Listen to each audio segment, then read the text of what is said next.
عمران خان صاحب کے cases delay ہو رہے ہیں، انہیں بھی اندازہ ہوگا کہ وہ اتنی جلدی شاید رہا نہیں ہو پائیں گے، مینٹلی ریڈی ہیں اور انہیں اس بات کا احساس ہے کہ ابھی یہ کھیل لمبا چلے گا؟ دیکھیے، خان صاحب نے 2-3 باتیں کی ہیں. انہوں نے کہا کہ جب آپ کو اگر اس طرح سے جیل میں رہنا پڑے تو میں نے اپنے آپ کو اس کے مطابق ڈھال لیا ہے. میری ضرورتیں صرف محدود ہیں. میں صرف کتابیں پڑھتا ہوں، میں سوتا ہوں اور کھانا کھاتا ہوں، دیٹس اٹ، اور ایکسرسائز کرتا ہوں.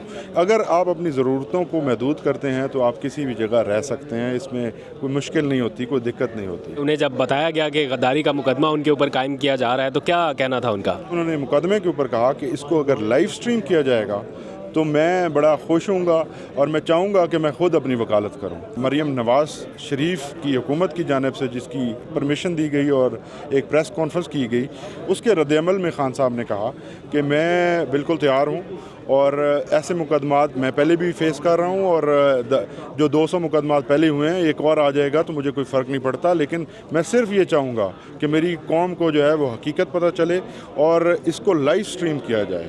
ان کی ایک ہی ڈیمانڈ تھی کہ صرف اور صرف اس کو لائیو سٹریم کیا جائے تاکہ پوری قوم جان سکے کہ حق اور سچ کیا ہے اور ہماری تاریخ کیا ہے.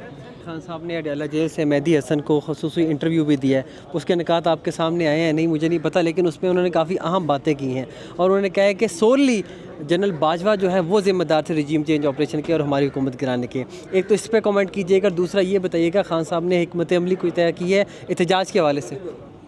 دیکھیے، یہ جو آپ نے جس انٹرویو کو ذکر کیا ہے یہ میرے علم میں نہیں ہے. دوسرا جو احتجاج کی بات ہے وہ میں نے آپ کو بتائی ہے کہ خان صاحب نے تیاری کی بات کی ہے کہ پوری قوم تیاری کرے، اور اس دفعہ ساری قوم نے نکلنا ہے. اکٹھے ہو کے نکلیں گے تو پھر جو ان کے فسطائیت کے حربے ہیں ان کا جو اثر ہے وہ بھی کم ہوگا. تو تاریخ وہ خود دیں گے، لیکن انہوں نے تیاری کی بات کی ہے اس وقت تک کہ سب تیار ہو جائیں. جوڈیشری کی جانب سے ایک طرف ہمیں نظر آتا ہے کہ 6 ججز نے جو بہادری دکھائی، لاہور ہائی کورٹ کے جو چیف جسٹس ہیں جس طرح سے وہ کھڑے ہیں. آج جو ایک فیصلہ آیا وہ بہت زبردست فیصلہ تھا لاہور ہائی کورٹ کی طرف سے.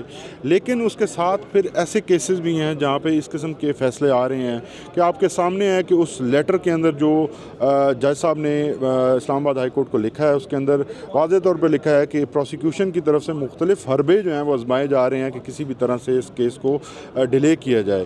تو اس قسم کے حالات کے اندر انصاف کون کرے گا؟ انصاف اس جج کا کام ہے. انصاف اگر وہ خود نہیں کرے گا تو پھر لوگ کہاں جائیں گے؟ اور اسی قسم کے اگر اوچھے ہتھکنڈوں کے اندر آ کے تو وہ ڈیلے کا خود ایک کاز بنیں گے اور خود ڈیلے کر کے مقدمہ آگے بھیج دیں گے تو پھر یہ سسٹم کہاں جائے گا؟ لوگ مایوس ہوں گے. لوگوں کو اس سسٹم کے اوپر اگر یقین رکھنا ہے تو پھر ججز کو انصاف دینا ہوگا، اور پھر اس پہ ہر لیول کے ججز کو انصاف دینا ہوگا. آج جو وہ مطلب ایک ناخوشگوار واقعہ ہے کہ جناب پتہ چلا ہے کہ منیکا صاحب میں کوئی چترول ہو گئی جو بھی، تو آپ کو اس بارے میں کوئی علم ہے؟ کیا کہنا چاہیں گے؟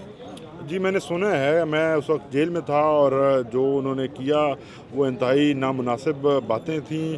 لیکن ہم سب کی جانب سے، ہماری پارٹی کے لوگوں کی جانب سے بڑا صبر و تحمل کا مظاہرہ کیا گیا. ہم اس کو کنڈیم کرتے ہیں جو باتیں انہوں نے کی، لیکن وہ ہمیں پرووک کر رہے ہیں. ہم ان کی طرف بالکل اس قسم کی پرووکیشن کے جو حربے ہیں ان میں نہیں آئیں گے. وہ چاہتے ہیں کہ لڑائی ہو اور ہم کسی قسم کی لڑائی نہیں چاہتے. ہم چاہتے ہیں کہ ہمارے کیسز کا جلد سے جلد جو ہے وہ فیصلہ ہو.